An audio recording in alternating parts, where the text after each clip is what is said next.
हाँ, सबको प्रणाम कर यूट्यूब चैनल पर स्वागत है।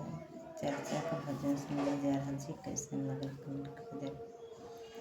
शिव के दरवाजा पर पूजा पाठ करेले, शिव के दरवाजा पर पूजा पाठ करेले। शिव खैले भांगक गोला, शिव खैले भांगक गोला, आखिया लाल करेले। शिव खैले भांगक गोला, आखिया लाल करेले।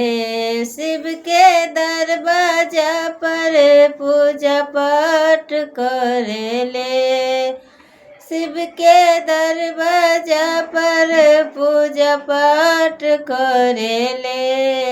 शिव खैले भांगक गोला, शिव खैले भांगक गोला, आखिया लाल करेले। शिव खैले भांगक गोला, आखिया लाल करेले। सोनी ने सिकिया दीदी होता टेंशन है, भोला बोरा बाकई बेआदत है। सोनी ने सिकिया दीदी होता टेंशन है, भोला बोरा बाकई बेआदत। कैसे रही है गौरा हमर दिल रबता, कैसे रही है गौरा हमरो दिल रबता। शिव खैले भांगक गोला, शिव खैले भांगक गो, आखिया लाल करता।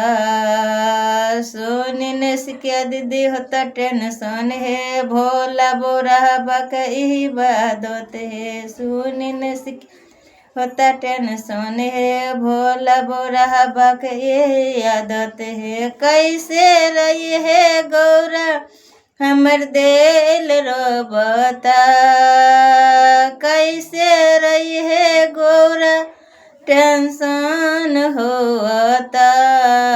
शिव खैले भांगक गोला, शिव खैले भांगक गोला, मस्ती में चोर रहता।